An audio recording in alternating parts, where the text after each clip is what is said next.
அப்போஸ்தலனாகிய பவுல் கொரிந்தியருக்கு எழுதின முதலாம் நிருபம் 6ஆம் அதிகாரம்.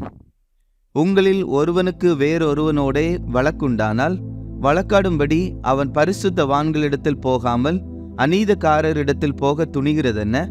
பரிசுத்தவான்கள் உலகத்தை நியாயம் தீர்ப்பார்கள் என்று அறியீர்களா? உலகம் உங்களால் நியாயம் தீர்க்கப்படுவதாயிருக்க அற்ப வழக்குகளை தீர்க்க நீங்கள் அபாத்திரரா? தேவதூதர்களையும் நியாயம் தீர்ப்போம் என்று அறியீர்களா? அப்படி இருக்க இந்த ஜீவனுக்கேற்றவைகளை நீங்கள் தீர்த்து கொள்ள கூடாதிருக்கிறது எப்படி?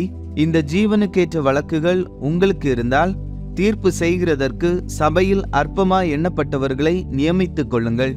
உங்களுக்கு வெட்கம் உண்டாகும்படி இதை சொல்லுகிறேன். சகோதரனுக்கும் உண்டான வழக்கை தீர்க்கத்தக்க விவேகி ஒருவனாகிலும் உங்களுக்குள் இல்லையா? சகோதரனோடே சகோதரன் வழக்காடுகிறான், அவிசுவாசிகளுக்கு முன்பாகவும் அப்படி செய்கிறான். நீங்கள் ஒருவரோடொருவர் வழக்காடுகிறது எவ்விதத்திலும் குற்றமாய் இருக்கிறது. அப்படி செய்கிறதை விட நீங்கள் ஏன் அநியாயத்தை சகித்துக் கொள்கிறதில்லை? ஏன் நஷ்டத்தை பொறுத்து கொள்கிறதில்லை? நீங்களே அநியாயம் செய்கிறீர்கள், நஷ்டப்படுத்துகிறீர்கள், சகோதரருக்கும் அப்படி செய்கிறீர்களே. அநியாயக்காரர் தேவனுடைய ராஜ்யத்தை சுதந்தரிப்பதில்லை என்று அறியீர்களா? வஞ்சிக்கப்படாதிருங்கள். வேசி மார்க்கத்தாரும் விக்கிரக ஆராதனைக்காரரும் விபசாரக்காரரும் சுய புணர்ச்சிக்காரரும் ஆண் புணர்ச்சிக்காரரும் திருடனும் பொருளாசைக்காரரும் வெறியரும் உதாசீனரும் கொள்ளைக்காரரும் தேவனுடைய ராஜ்யத்தை சுதந்தரிப்பதில்லை. உங்களில் சிலர் இப்படிப்பட்டவர்களாய் இருந்தீர்கள். ஆயினும் கர்த்தராகிய இயேசுவின் நாமத்தினாலும் நமது தேவனுடைய ஆவியினாலும் கழுவப்பட்டீர்கள், பரிசுத்தமாக்கப்பட்டீர்கள், நீதிமான்களாக்கப்பட்டீர்கள். எல்லாவற்றையும் அனுபவிக்க எனக்கு அதிகாரம் உண்டு. ஆகிலும் எல்லாம் தகுதியாயிராது. எல்லாவற்றையும் அனுபவிக்க எனக்கு அதிகாரம் உண்டு. ஆகிலும் நான் ஒன்றிற்கும் அடிமைப்பட மாட்டேன். வயிற்றுக்கு போஜனமும் போஜனத்துக்கு வயிறும் ஏற்கும். ஆனாலும் தேவன் இதையும் அதையும் அழிய பண்ணுவார்.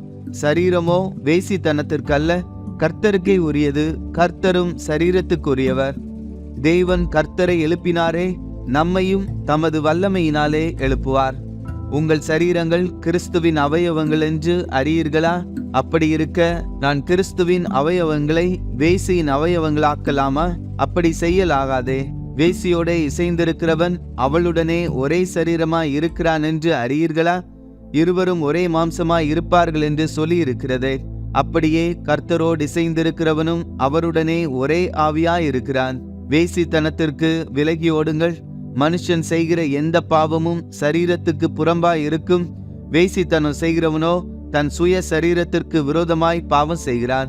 உங்கள் சரீரமானது நீங்கள் தேவனாலே பெற்றும் உங்களில் தங்கியும் இருக்கிற பரிசுத்த ஆவியினுடைய ஆலயமாய் இருக்கிறதென்றும் நீங்கள் உங்களுடையவர்கள் அல்லவென்றும் அறியீர்களா? கிரயத்துக்கு கொல்லப்பட்டீர்களே. ஆகையால் தேவனுக்கு உடையவைகளாகிய உங்கள் சரீரத்தினாலும் உங்கள் ஆவியினாலும் தேவனை மகிமைப்படுத்துங்கள்.